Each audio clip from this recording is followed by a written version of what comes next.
നിങ്ങൾ തന്നെ ഹിന്ദുമതത്തെ കുറെ പുകഴ്ത്തിയല്ലോ, ഇങ്ങനെ എന്താ കീർത്തനം ഓഫാക്കി എന്നൊക്കെ പറഞ്ഞു.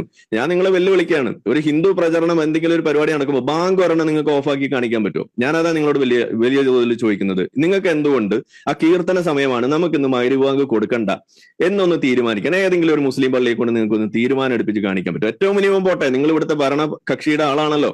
ഈ ബാങ്ക് ആയാലും ഈ പറയുന്ന കീർത്തനമായാലും രണ്ടും നടത്തിക്കൊണ്ടിരിക്കുന്നത് നിരോധിക്കപ്പെട്ട കോളാമ്പികൾ ഉപയോഗിച്ചിട്ടാണ്. ഇന്നത്തെ ഇന്ത്യൻ നിയമത്തിന്റെ അടിസ്ഥാനത്തിൽ അത് ഇല്ലീഗലാണ് അത് ഉപയോഗിക്കുന്നത്.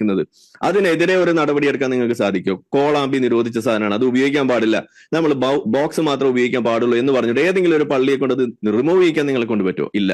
അപ്പോൾ ഈ നിയമവിരുദ്ധതയ്ക്കെതിരെ പോരാടും എന്നൊക്കെ പറയുന്ന നിങ്ങൾ സത്യത്തിൽ ഈ 5 നേരം മൈക്ക് വെച്ച് ഈ കോളാമ്പിയിലൂടെ ഒഴുക്കിക്കൊണ്ടിരിക്കുന്ന ഈ ബാങ്ക് വിളിക്കെതിരെ പോലും ഒരു ചെറിയ വിരൽ പോയിട്ട് ഒരു രോമം പോലെ ഇളക്കാൻ നിങ്ങൾക്ക് കഴിയാത്ത ആളുകളാണ് ഇവിടെ ഇരുന്നിട്ട് വലിയ ഗീർവാണ് അടിക്കുന്നതെന്നാണ് നിങ്ങൾ ആദ്യം മനസ്സിലാക്കുക. അപ്പൊ ഞാൻ നിങ്ങളോട് ഒറ്റ കാര്യം പറയുന്നുള്ളൂ, നിങ്ങൾ ഹിന്ദു മതത്തിന്റെ മഹത്വം നിങ്ങൾ പറഞ്ഞുകൊണ്ട് ഞാൻ തിരിച്ച് ഒരൊറ്റ ചോദ്യം ചോദിക്കുകയാണ്. ആ രീതിയിൽ ആ ഒരു മഹത്വം ഇസ്ലാമിനുണ്ടോ ഇല്ലേ? ഉണ്ട് എന്നുണ്ടെങ്കിൽ നിങ്ങൾക്ക് ഈ പറയുന്ന കീർത്തനം നടക്കും. എല്ലാ തവണയും കീർത്തനമാണല്ലോ നമ്മൾ മഗ്‌രിബ് ബാങ്കിന് ഓഫാക്കാറ്. ഇനി മുതൽ നമുക്ക് മഗ്‌രിബ് ബാങ്ക് ഒന്ന് ഓഫാക്കാം എന്ന് പറഞ്ഞിട്ട് നിങ്ങൾ അവരെ കൊണ്ട് ഒരു തീരുമാനം എടുപ്പിച്ചൊന്ന് കാണിക്കൂ. ഇതാണ് എനിക്ക് നിങ്ങളോട് ചോദിക്കാനുള്ളത്. അപ്പൊ അതുകൊണ്ട് വലിയ ഈ തരത്തിലുള്ള കാപട്യം ഇറക്കിക്കൊണ്ട് സമൂഹത്തിൽ ഈ പറയുന്ന ഹിന്ദു മതത്തിന്റെ സെമറ്റൈസേഷന് നിങ്ങൾ കൂടുതൽ വഴിവെക്കരുത് എന്നുള്ളത് മാത്രമാണ് എന്റെ ഒരു അഭ്യർത്ഥന. മതേതരത്വത്തെ രക്ഷിക്കാനൊന്നും നിങ്ങളെ കൊണ്ട് കൂട്ടിയാൽ കൂടില്ല. അത് ബോധമുള്ള ആളുകൾ വേറെ ആൾക്കാർ ചെയ്തോളൂ. ഓക്കെ.